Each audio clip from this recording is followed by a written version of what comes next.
G'day smart people, what's going on? My name's Dylan Dance, I'm a physicist from the land down under.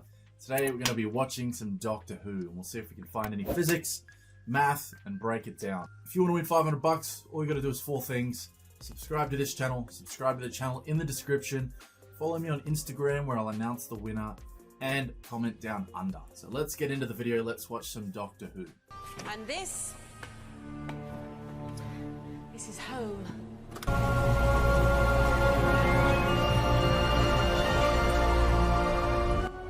Black hole. That's a black hole. That's impossible.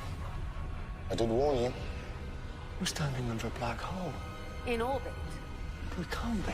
You can see for yourself. We're in orbit. But we can't be. This lump of rock is suspended in perpetual geostationary orbit around that black hole without falling in. Discuss. And that's bad, yeah? Okay, so we're going to discuss. Well, how about we do a calculation and we can see whether or not it's possible to orbit a black hole. I reckon we could do some black hole physics, some relativity, and we can see for ourselves. So let's see what we can work out. It's time to calculate. Mathematical. So here we have it. Here are my calculations. I'll put it up there in case anyone wants to follow it, because we're not going to go through it. It's a bit intense. And I will definitely bore you and you'll be clicking off. As Stephen Hawking used to say, you know, you show one equation and you're half your audience. So I'm hoping I'm left with some people after showing this. So what I've pretty much done is derived what the closest stable circular orbit would be of a black hole about the same mass as Sagittarius A star, which is the supermassive big old black hole in the center of our Milky Way galaxy. So doing that, and then I also calculated the angular momentum that this planet would require to stay in this stable orbit. So it is important to say I have assumed that the black hole is perfectly spherically symmetrical, uncharged, non-rotating, and in empty space.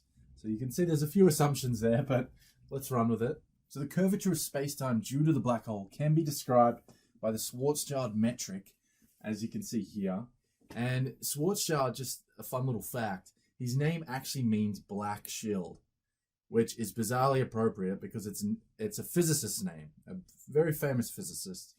So that's really bizarrely appropriate, you know, because it's describing black holes.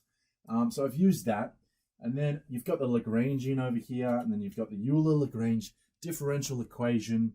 And then as you can see down here, I've done some Jedi tricks, some wizardry, and you eventually arrive over here at the radius and the angular momentum. And after all that, you can see down here, I've worked out that this planet could orbit this black hole with the same mass as the one in the middle of our galaxy, of a distance of about 35 billion meters without falling inwards. Any closer and it's getting devoured. But the tiniest of alterations or perturbations and this planet is going to get crushed.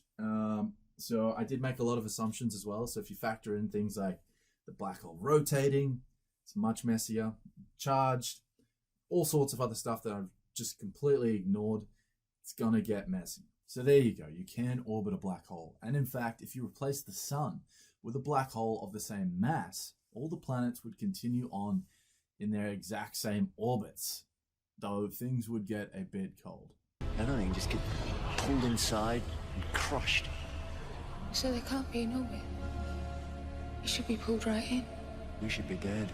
And yet, here we are, beyond the laws of physics. So, not quite like we just showed, not beyond the laws of physics, until you go inside, until you cross the event horizon. At that point, we're pretty sure you've gone beyond the laws of physics. You lose all predictability. Our equations blow up, general relativity's equations that is, and we can't make sense of it. So it's a very interesting area, and we really have no idea what's inside a black hole. You know, if there is a center or not, or if there's a Planck star at the center. There's a lot of ideas out there. Maybe we'll talk about it in a future video because we've already talked about black holes enough, I think, in this one. So let's keep watching. Activated secure closure. I nearly got locked into Area 27. the Doctor and I'm Martha. Hello. Impact projection, 42 minutes, 27 seconds. We'll get out of this. I promise. Doctor? 42 minutes until what? Doctor! Look! 42 minutes until we crash into the sun. Bit of a situation. So this is a pretty interesting situation. This thing has 42 minutes before it crashes into the sun, which I'm sure you all get the reference there. You know, the answer to the life, the death, the universe, and everything, or whatever it is. And it pops up everywhere. And I remember actually doing this calculation. If you cut a hole through the planet Earth and you made it a vacuum in there, how long would it take for a human or anything to fall from one side to the other? Well, it's exactly 42 minutes. How cool is that? Jettisoning pod.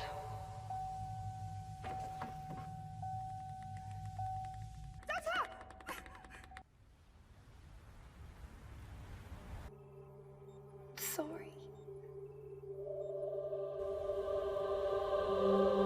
We're falling to the sun way before he has a chance to do anything. If I can boost the magnetic lock on the ship's exterior, it should remagnetize the pod. Now, while I'm out there, you've got to...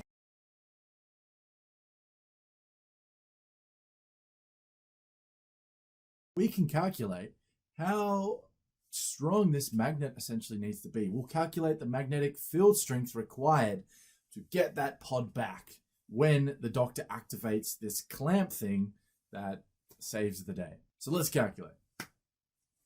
Mathematical. So here we are. We've done the calculation. As you can see, it's not very long, but I'm not going to say it's simple because one of my pet peeves in physics or math, I hate it when you're watching someone do a calculation, whether it's a physics professor or math guy, and they'll do the calculation and then at the end they'll say it's trivial, or they'll say very simple calculation.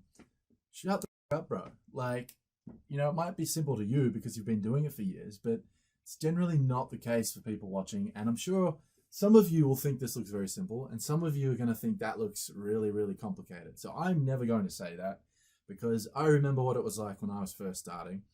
And it always looked complicated to me.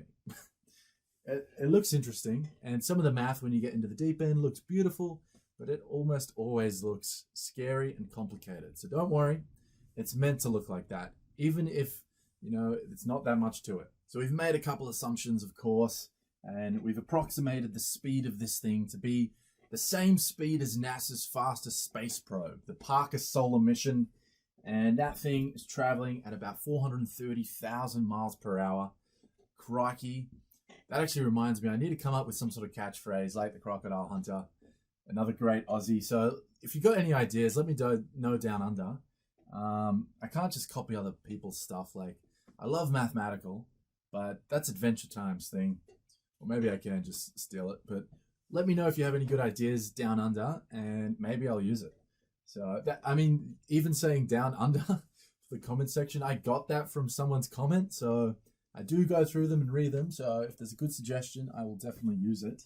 Back to what I was talking about. It is moving, this thing. And we made a couple of other assumptions. It has about the same mass as a small car, about 1,000 kilograms. And down here you get the magnetic field strength to be 0.46 Tesla. This is actually pretty reasonable because that is pretty similar to a small electromagnet. But this would only get the escape pod to stop. This is the minimum. You'd need a stronger magnet if you want to retrieve it.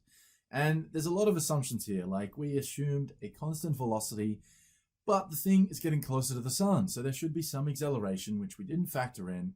We could have if we had known more of the information, but it's a show, it didn't tell us. Anyway, yeah, so pretty reasonable situation. Good stuff, Doctor Who. Let's keep watching. There we go, universal roaming. Never have to worry about signal again. No way. That's too mad. You're telling me I can phone anyone, anywhere in space and time on my mobile? As long as you know the area code. Frequent flyers privilege. So, their physics is almost as bad as their accent. I can't stand the British accent. Now, you might say, but you guys down in Australia are just British convicts. Yeah, we are. But I just can't do their accent. Just can't. But I hope you guys know about relativity and the speed of light. So that kind of makes something like this phone just not possible. You won't be able to phone just anywhere around the universe. You won't even be able to talk to Mars or even the moon lifetime, unfortunately. But that's as far as we can tell. You know, there's always the possibility that we have some things incorrect, or there could be some loopholes and wormholes. Who knows? That'll do it for today's video, guys. Make sure you like and subscribe. And if you want to win that $500, do those 4 things. Subscribe to the channel in the description. Follow me on Instagram and comment down under. And I'll catch you guys next time. Catch you later.